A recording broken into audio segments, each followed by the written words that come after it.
Hi అందరికీ. అందరూ ఎలా ఉన్నారు?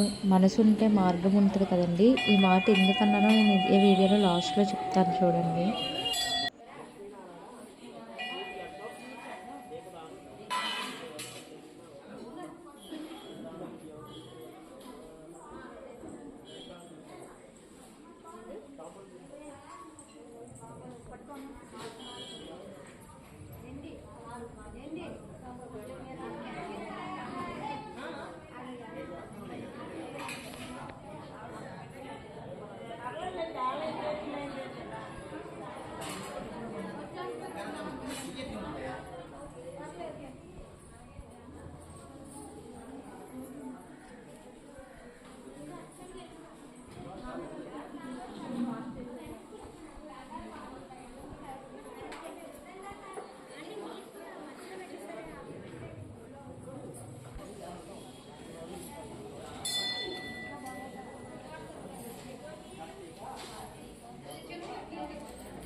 ఈరోజు పాడ్యమి కదా, మనం అందరం కూడా ఒత్తులు వదిలినాక పంతులు గారికి స్వయంపాకం ఇస్తాము.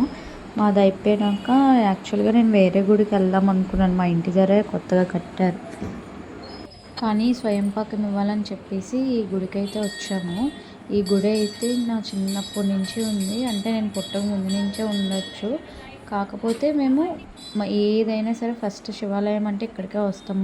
నేను వేరే గుడికి వెళ్దాం అనుకున్నాను కదా, అక్కడ ఒత్తులు వదులుదామని చెప్పేసి ఇక్కడ నేను అరటి దవ్వ ఏమీ తెచ్చుకోలేదు. నార్మల్గా దేవుడి ముందు వెలిగించడానికే ఒత్తులు తెచ్చుకున్నాను. కానీ అక్కడ అందరూ వదులుతున్నారు కదా, సరే ఒత్తులు ఉన్నాయి కదా అని వదులుదాం అనుకున్నా. కానీ నాకు అరటి దవ్వ లేదు. అప్పుడు అక్కడ చెక్క చూశాను, చిన్నది మొక్క ఉంది. సరే దాని మీద పెడదాం అనుకున్నాను, కానీ వేడిది కదా, దీపం కదా అని చెప్పేసి అక్కడ చూస్తే చిన్న అరటి దవ్వ పెట్టుంది. ఎవరో ఆల్రెడీ పెట్టారు. ఆ దీపం అయిపోయాక నేను అందులోనే పెట్టాను. చాలా బాగా అనిపించింది. అంటే మనసుంటే మార్గం ఉంటుంది. నేను ఎలాగైనా వెలిగించాలి అనుకున్నాను. అదైతే తీరింది నాకు ఈరోజు. కానీ ఇది ఒక్కటి కాదు, నేను చాలా దీపాలు వెలిగించాను ఈరోజు అయితే.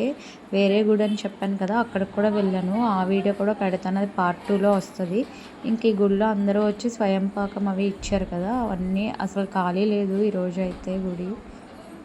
టెంపుల్కి వచ్చేటప్పటికి చాలా లేట్ అయిపోయింది. అంటే ఇంటి దగ్గర ఒత్తులు అవి వదులుకొని రావడం వల్ల లేట్ అయింది. అసలు 365 ఒత్తులే ఎందుకు వదులుతాం? మీకు ఎవరికైనా ఐడియా ఉంటే నాకు కామెంట్ సెక్షన్లో కామెంట్ చేయండి.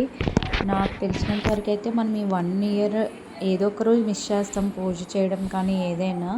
కానీ ఈ 365 ఒత్తులు వెలిగిస్తే మాత్రం ఈ ఇయర్ అంతా పూజ చేసినంత పుణ్యం వస్తుందని మా అమ్మ చెప్పింది.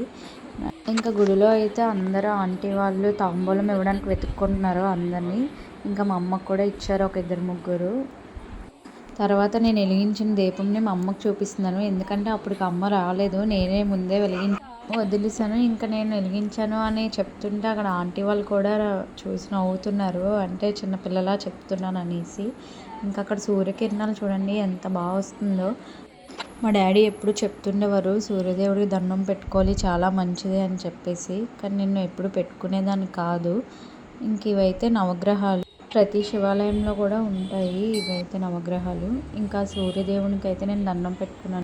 ఇంకో గుడికి వెళ్తానని చెప్పాను కదా! ఇంక నాకు టైం అయిపోతుందని చెప్పి ఇంకా ప్రసాదం తీసుకొని వెళ్ళిపోదాం అనుకునే టైంకి చిన్న పాప కనిపించింది అక్కడ. మా అమ్మకైతే చిన్నపిల్లలంటే చాలా ఇష్టం. ఎంతమంది అయినా సరిపోరు. ఇంకా మేము వచ్చే టైంకి కరెక్ట్‌గా ఆవైతే వచ్చింది. ఇంకా ప్రసాదం పెట్టేసాం ఆవుకి కూడా. ఇంకా నా ఛానల్ ఎవరైనా సబ్స్క్రైబ్ చేయకపోతే ప్లీజ్ లైక్ చేసి సబ్స్క్రైబ్ చేయండి. Thank you.